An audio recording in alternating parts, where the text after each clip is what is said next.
All right, I'm back from the NFL owners meeting, and one of the things that kind of stood out in talking to Kyle Shanahan on Tuesday was the amount of competition, and actually John Lynch too, the amount of competition that the 49ers are going to have within their roster this season. And that's something that comes about because they weren't able to fill all their starting spots in free agency. And that's something they've tried to do in the past.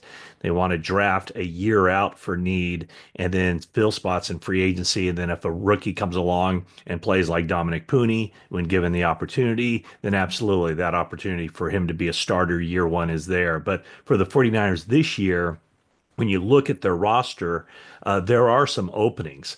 There are significant openings. And one of the spots that isn't open, well, I'll get to that in a bit, but I'll just give you the warning.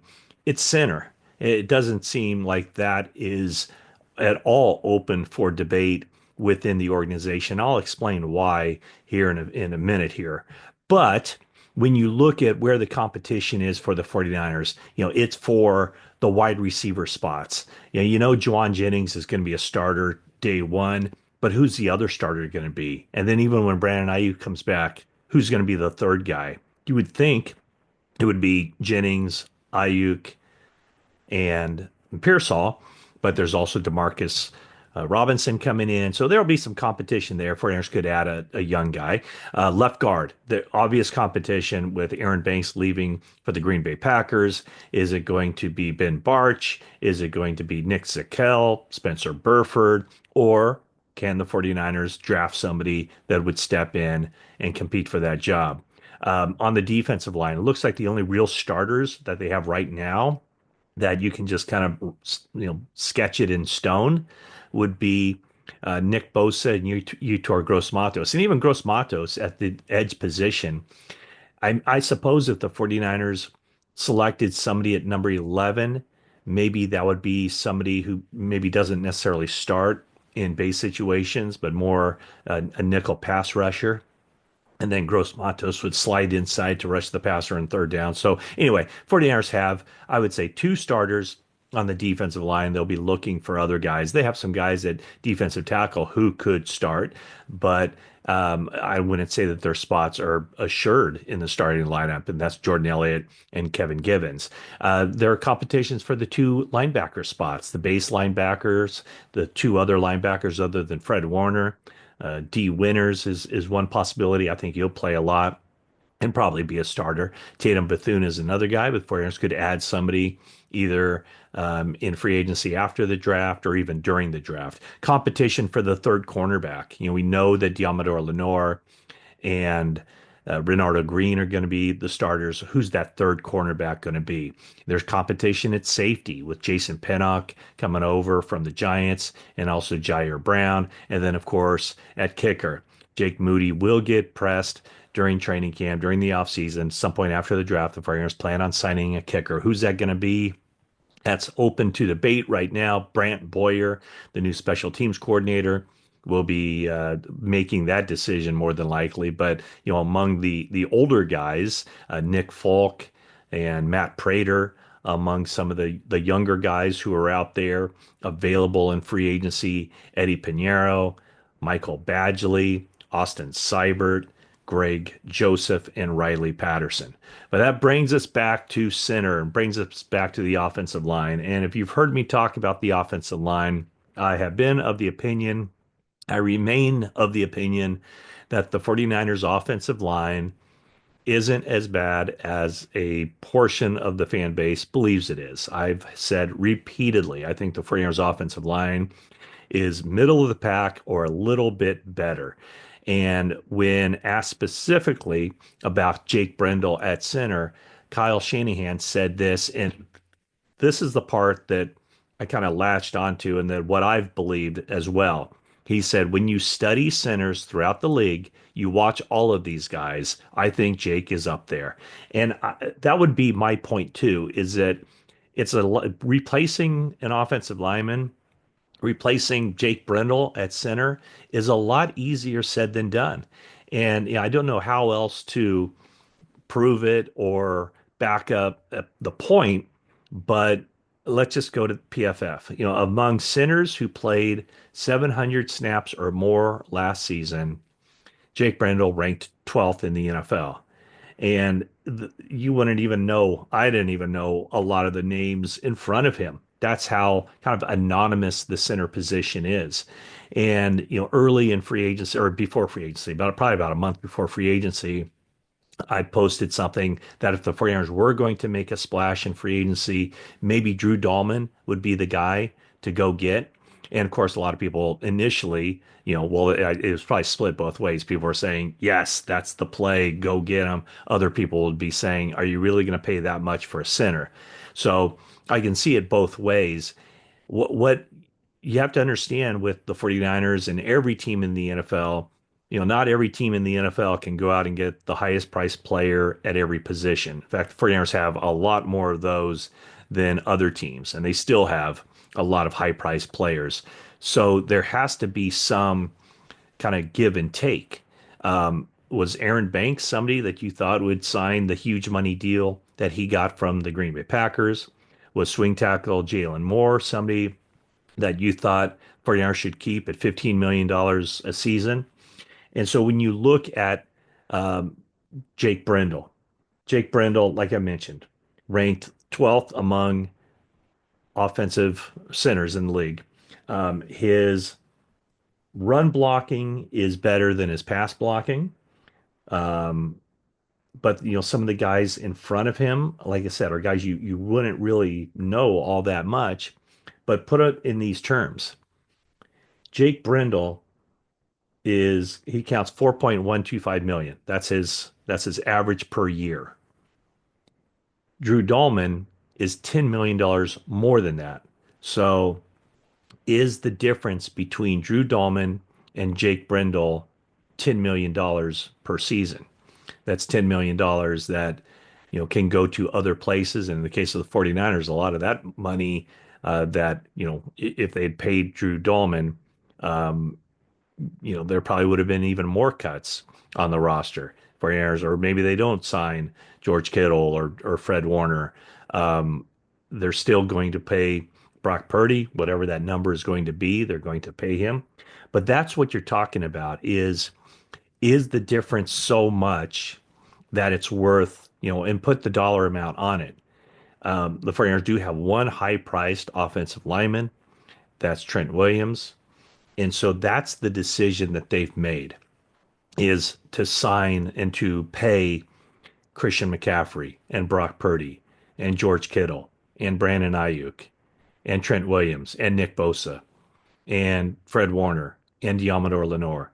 The decisions are to pay those guys and pay them at top dollar to keep them on the roster rather than going out in free agency and some would say, most would say, overpay for an offensive lineman. Now, the key would be, you draft an offensive lineman in the third, fourth, fifth round, and then you try to develop them. That's what they're trying to do at left guard. That's what they did at right tackle.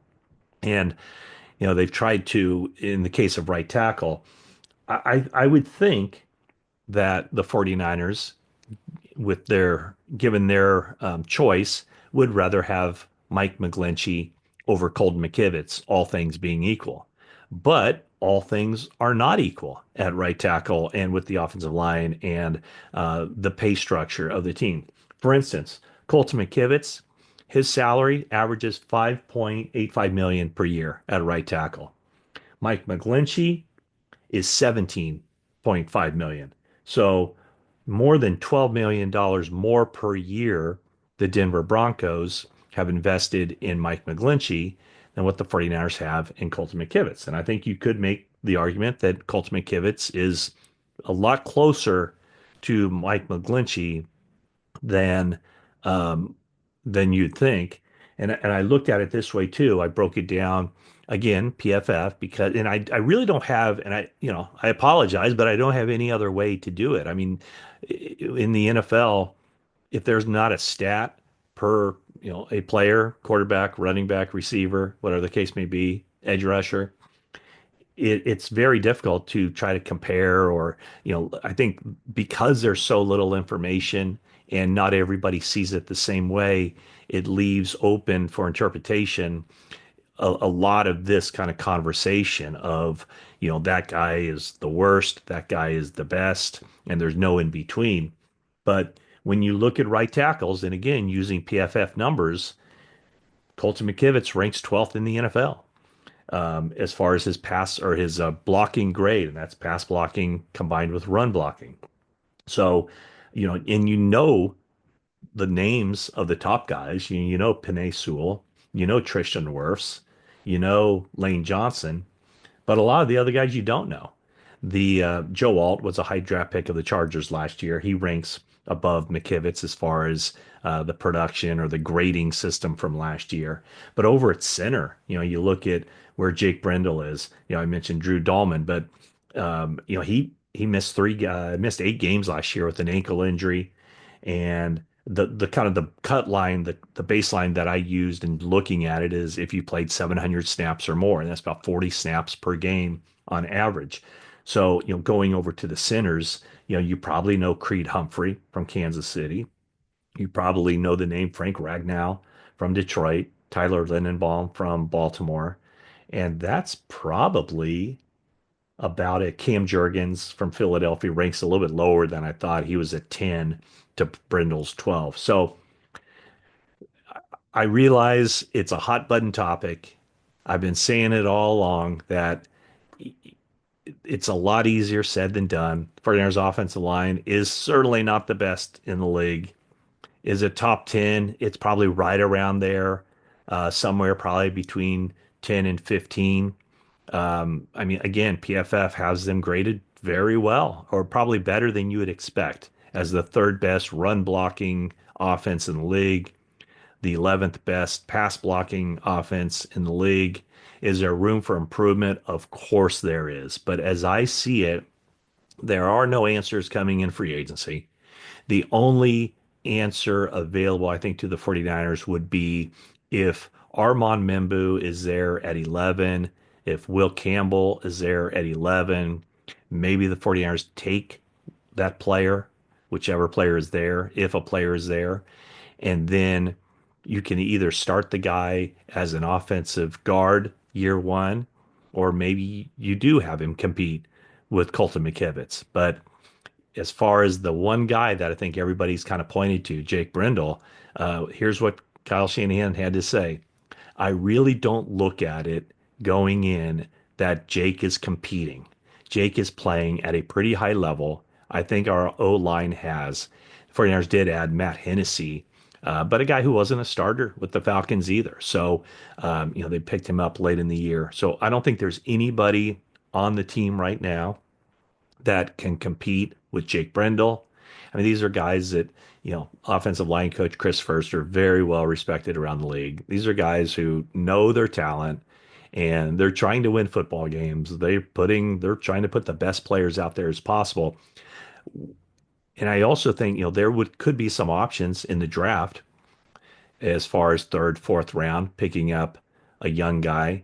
But I don't know that any young guy they could get would be able to beat out Jake Brendel. In fact, I would say very little chance. So my takeaway is, as much as some of you might want Jake Brendel to not be the starting center for the 49ers for the 2025 season, I think it's darn near a guarantee that he will be unless something else happens. But I don't think a rookie coming in as a third or fourth or fifth round pick would be able to unseat him this year.